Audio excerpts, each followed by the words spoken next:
समस्या। लेखक परिचय। महावीर प्रसाद द्विवेदी का जन्म उत्तर प्रदेश के बैसवारा रायबरेली जिले के दौलतपुर गांव में 15 मई 1864 को हुआ था। धनाभाव के कारण इनकी शिक्षा का क्रम अधिक समय तक न चल सका। इन्हें जीआईपी रेलवे में नौकरी मिल गई। 25 वर्ष की आयु में रेल विभाग अजमेर में 1 वर्ष का प्रवास के बाद में उच्चाधिकारी से न पटने और स्वाभिमानी होने के कारण 1904 में झांसी में रेल विभाग की 200 रुपये मासिक वेतन की नौकरी से त्यागपत्र दे दिया। नौकरी के साथ साथ द्विवेदी अध्ययन में भी जुटे रहे और हिंदी के अतिरिक्त मराठी, गुजराती, संस्कृत आदि का अच्छा ज्ञान प्राप्त कर लिया। हिंदी के महान साहित्यकार, पत्रकार एवं युग प्रवर्तक थे। उन्होंने हिंदी साहित्य की अविस्मरणीय सेवा की और अपने युग की साहित्यिक और सांस्कृतिक चेतना को दिशा और दृष्टि प्रदान की। उनके इस अतुलनीय योगदान के कारण आधुनिक हिंदी साहित्य का दूसरा युग द्विवेदी युग 1900-1920 के नाम से जाना जाता है। महावीर प्रसाद द्विवेदी हिंदी के पहले लेखक थे जिन्होंने केवल अपनी जातीय परंपरा का गहन अध्ययन ही नहीं किया था, बल्कि उसे आलोचकीय दृष्टि से भी देखा था। कविता, कहानी, आलोचना, पुस्तक समीक्षा, अनुवाद, जीवनी आदि विधाओं के साथ उन्होंने अर्थशास्त्र, विज्ञान, इतिहास आदि अन्य अनुशासनों में न सिर्फ विपुल मात्रा में लिखा, बल्कि अन्य लेखकों को भी इस दिशा में लेखन के लिए प्रेरित किया। 1904 में नौकरी से त्यागपत्र देने के पश्चात स्थायी रूप से सरस्वती के संपादन कार्य में लग गए। 200 रुपये मासिक की नौकरी त्यागकर मात्र 20 रुपये प्रतिमास पर सरस्वती के संपादक के रूप में कार्य करना उनके त्याग का परिचायक है। अत्यधिक रुग्ण होने के कारण 21 दिसंबर 1938 को रायबरेली में इनका स्वर्गवास हो गया। यह बात दिन प्रतिदिन प्रत्यक्ष होती जाती है कि संसार तब तक मनुष्य का संसार नहीं हो सकता जब तक सभी भिन्न भिन्न देश मिलकर उसे उसका असली रूप प्रदान कराने को सचेष्ट नहीं होते। यह न अकेले किसी एक देश का काम है और न अकेले उसके मन की ही बात है। इसके लिए तो संसार के सभी देशों को प्रयत्नशील होना होगा। इस संबंध में संसार के कुछ देशों में जो शक्तियां काम कर रही हैं, उन्हें इस बात को भले प्रकार समझ लेना चाहिए कि केवल बाहरी अवस्थाओं के परिवर्तन से ही हम संसार को उसके उपयुक्त स्थान पर नहीं बिठा सकते। निस्संदेह उसकी बाहरी अवस्थाओं में भी परिवर्तनों की आवश्यकता है। संपत्ति के समुचित विभाजन, सभी श्रेणी के मनुष्यों को जीवन में समान अवसर आदि बातों में परिवर्तन होने ही चाहिए। इन बातों की ओर पूर्वोक्त शक्तियां यथाशक्ति कार्य भी कर रही हैं, तो भी यह कहना ही पड़ता है कि अकेले इसी ओर लगे रहने से हमारा अभीष्ट सिद्ध न होगा। उनके लिए हमें लोगों की नैतिक भावनाओं का भी संस्कार करना पड़ेगा। हमें उन्हें अधिक बलवान और प्रभावशाली बनाना होगा। यहाँ हमें यह बात निर्भय होकर कह देनी पड़ेगी कि संसार के समुन्नत राष्ट्रों की राष्ट्रीय गतिविधियां अधार्मिक पुट से संपुटित हैं। उनमें सार्वजनिक भलाई और निस्वार्थता का अभाव है। इसी कारण हम प्रतिस्पर्धा के वायुमंडल में पथभ्रष्ट हो रहे हैं और हम में किसी एक आकांक्षा की पूर्ति होती नहीं देख पड़ती। एक राष्ट्र अपने राष्ट्र की हित कामना की ही दृष्टि से दूसरे राष्ट्र से संबंध स्थापित करता है। इस हित कामना में प्रतिस्पर्धा की पूरी छाप रहती है। ऐसी दिशा में सार्वजनिक भलाई के भावों को कौन पूछता है? जहां अपनी अपनी पड़ी है, वहां लोक कल्याण की भावना को पुरस्कृत करने को कौन आगे आवेगा? ईसा के 400 वर्ष पहले एक चीनी तत्वदर्शी ने कहा था, राज्यों की एक दूसरे पर चढ़ाई, परिवारों का एक दूसरी की संपत्ति का अपहरण, शासन में दया का अभाव, मंत्री में अपने राजा के प्रति भक्ति का अभाव, पिता पुत्र में पारस्परिक कर्तव्यों में त्रुटि आदि बातें किसी राज्य के लिए हितकर नहीं हैं। पारस्परिक प्रेम के अभाव के कारण ही इनका उद्भव हुआ है।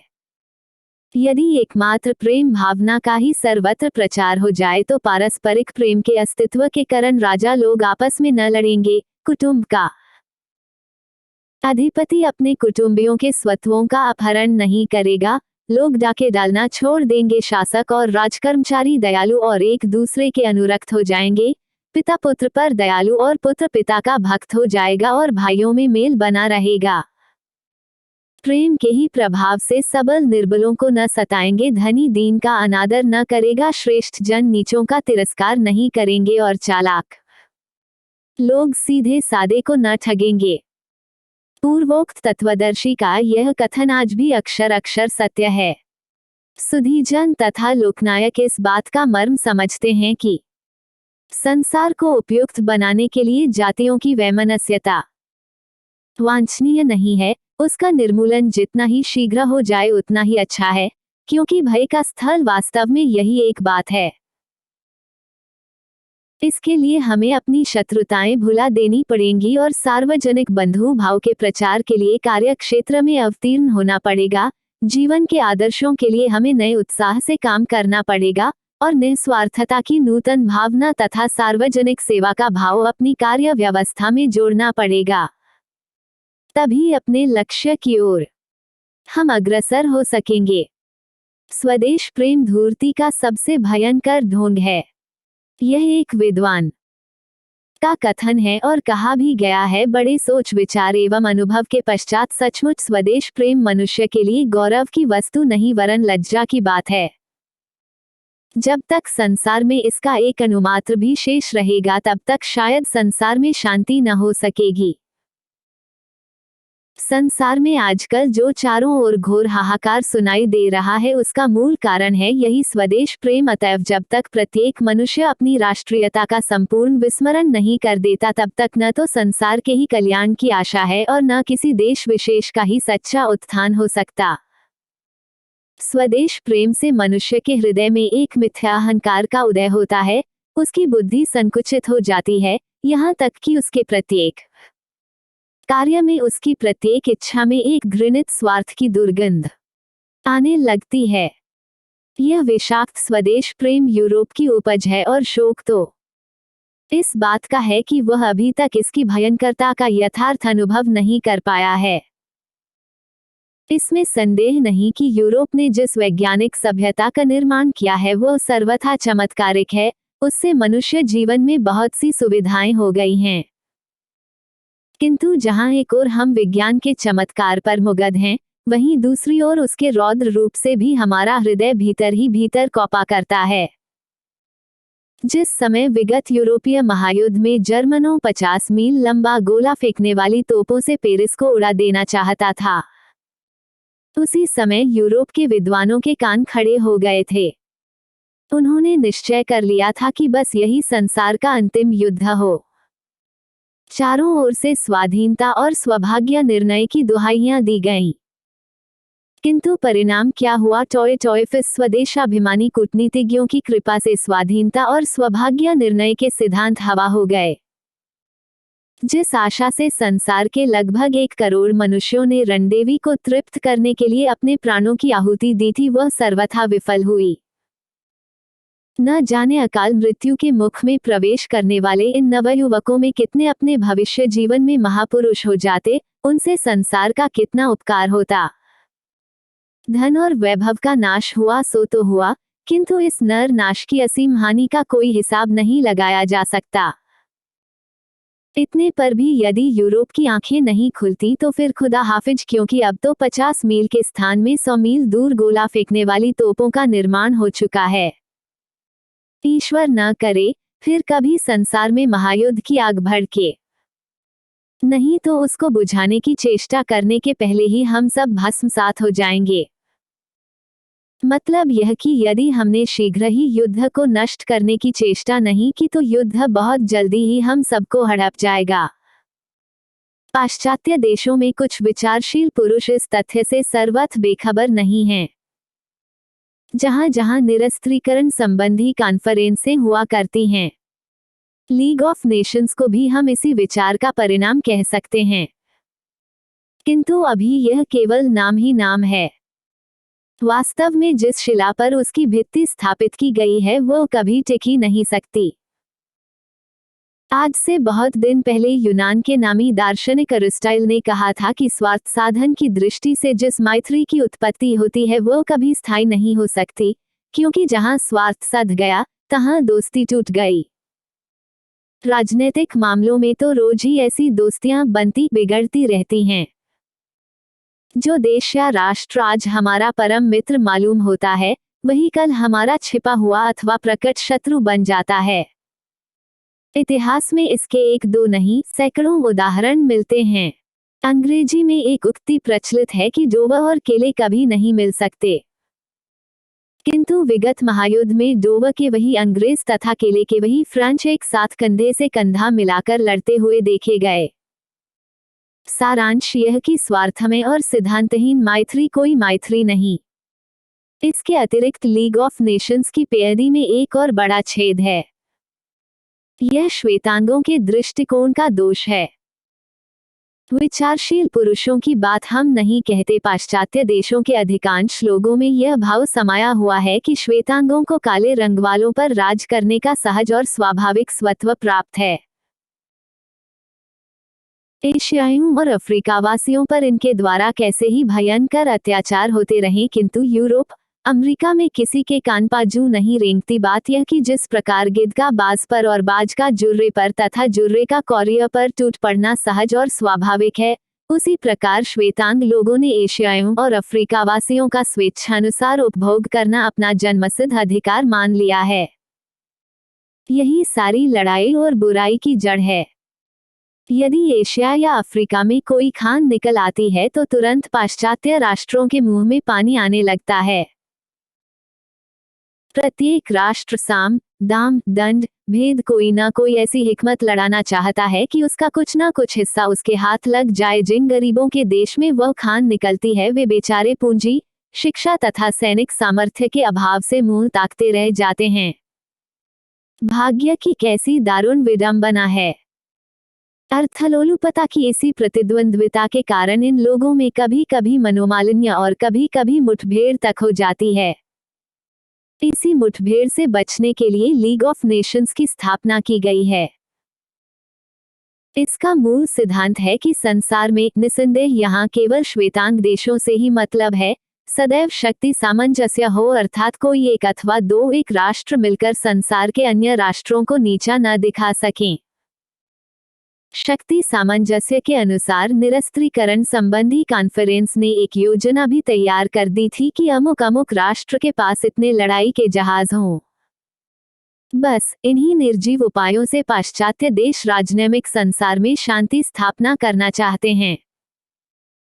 इनमें से निसंदेह कुछ सच्चे और न्यायप्रिय भी हैं, किंतु सबसे बड़ी कठिनाई यह है कि वे धार्मिक नियमों को सामाजिक नियमों की भांति स्थापना करना चाहते हैं। इनमें से निसंदेह कुछ सच्चे और न्यायप्रिय भी हैं, किंतु सबसे बड़ी कठिनाई यह है कि वे धार्मिक नियमों को सामाजिक नियमों की भांति भौगोलिक सीमा से बांधना चाहते हैं। सच्चे से सच्चे और न्यायप्रिय से न्यायप्रिय यूरोपीय के हृदय में भी काले मनुष्यों के प्रति किए गए अत्याचारों का बड़ी मुश्किल से कुछ भी प्रभाव पड़ता है। किंतु हमारी समझ में इस तथ्य को हृदयंगम करने के लिए अधिक बुद्धि की जरूरत नहीं कि जब तक पाश्चात्य देश एशियाइयों और अफ्रीकावासियों पर आंख मूंदे अत्याचार करते चले जा रहे हैं, जब तक वे इनके डहकों का अनुभव कर उनको दूर करने की चेष्टा नहीं करते, तब तक शक्ति सामंजस्य की एक क्या सैकड़ों योजनाओं से भी संसार में शांति स्थापित नहीं हो सकती। कवि सम्राट रविंद्रनाथ ठाकुर ने इस बात को अपनी अनोखी सूझ से एक ही शब्द में समझा दिया है। उन्होंने इस लीग को मस्त हाथियों की समाज से उपमा दी है। वे कहते हैं निर्बल सबलों के लिए उतने ही भयानक हैं जितना कि हाथियों को दलदल। उस पर कोई आगे नहीं बढ़ सकता, क्योंकि उसमें प्रतिरोध करने की शक्ति ही नहीं रहती। वो उस भारी बोझ को अपने भीतर ही खींचने की चेष्टा करता है। राजनीतिज्ञों की दृष्टि केवल हथियारबंद सैनिकों पर रहती है। उन्हीं के बलाबल का वे हिसाब लगाया करते हैं। उनके पास वह तृतीय नेत्र नहीं जिसके द्वारा वे असहायों को सहारा देने वाले उस अतिरिक्त हाथ के दर्शन कर सके जो सदा अपने कर्तव्य के लिए तैयार रहता है। यद्यपि उसके प्रत्यक्ष होने में कुछ समय लगता है, तथापि वो उनको मजबूती से पकड़ता है। अंत में वह दिन आता है जब सबलों को नीचा देखना पड़ता है। बात यह है कि लीग ऑफ नेशंस जैसी मशीनों द्वारा निर्मित शांति कभी स्थायी नहीं हो सकती, किंतु केवल युद्ध ही राष्ट्रीयता का एकमात्र दुष्परिणाम नहीं है। राष्ट्रीयता के कारण स्वयं वैज्ञानिक सभ्यता की प्रगति बंद हो रही है। आधुनिक संसार की प्रत्येक दिशा में गड़बड़ फैली हुई है। उदाहरण के लिए हम लोगों की भाषाएं भिन्न हैं, कानून भिन्न हैं, सिक्के भिन्न हैं, परिच्छेद भी भिन्न हैं। यदि आधुनिक संसार को उन्नति के पथ पर और भी आगे अग्रसर होना है, यदि हम विज्ञान और व्यवसाय की अवहेलना करने को तैयार नहीं है, तो उपर्युक्त विभिन्नताएं तुरंत दूर हो जाना चाहिए, क्योंकि ये हमारे ध्येय के साधक नहीं वरन बाधक हैं। आधुनिक विज्ञान और व्यवसाय को आगे बढ़ाने के लिए अब हमें एक संसारव्यापी भाषा एवं सार्वजनिक सिक्कों की बड़ी आवश्यकता है। मनुष्य मात्र का यदि एक ही धर्म हो जाए तो फिर कहना ही क्या, किंतु इसमें सबसे बड़ा रोड़ा है राष्ट्रीयता। परंतु यदि हम इस सभ्यता को सार्थक बनाना चाहते हैं तो हमें बिना संकोच के इन विभिन्नताओं को मिटाने के लिए कटिबद्ध हो जाना चाहिए, अन्यथा संसार में न तो शांति हो सकती है और न सुख। आधुनिक विज्ञान का निष्कर्ष भी यही कहता है। आज संसार का संबंध पहले की अपेक्षा कहीं अधिक घनिष्ठ हो गया है, किंतु इस वृद्धि क्रम का इसी जगह अंत नहीं हो सकता। भविष्य में उसमें आज से भी अधिक घनिष्ठता होना अनिवार्य है। पहले इंग्लैंड से भारतवर्ष तक की यात्रा में 6 मास से अधिक लगता था, आज 3 सप्ताह लगते हैं, किंतु थोड़े ही दिनों में केवल 3 ही दिन लगेंगे। पहले एक दूसरे देश से इतना अधिक संपर्क नहीं था जितना आज है। यदि जर्मनी या रूस में आज लोग डहकी और क्षुधातुर हैं तो यह केवल जर्मनी और रूसियों के ही लिए चिंता का विषय नहीं है, किंतु दूसरे देशों के व्यवसाय पर भी उसका प्रभाव पड़ता है। संक्षेप में आधुनिक संसार एक शरीर के सदृश है। उसका कोई अवयव सर्वथा पृथक नहीं हो सकता। यदि वह अकेला छोड़ दिया जाएगा तो कुछ दिनों में सड़ जाएगा तथा दूसरे अंगों में दुर्गंध फैलाने का कारण होगा। यदि एक देश में शिल्पकला का अभ्युदय होता है तो दूसरे देशों का व्यवसाय बढ़ जाता है। यदि किसी देश का दिवाला निकलता है तो दूसरे देशों का बाजार भी मंदा पड़ जाता है। इस उत्तरोत्तर बढ़ने वाली घनिष्ठता से पूरा लाभ उठाने के लिए हमें देशों और देशों के बीच में अनावश्यक बाधा डालने वाली सभी प्रथाएं दूर कर देना चाहिए। किसी देश में एशियाइयों और अफ्रीकावासियों के विरुद्ध प्रवेश निषेध के जो कानून बनाए गए हैं वे तो वर्तमान सभ्यता पर सबसे बड़ा कलंक हैं।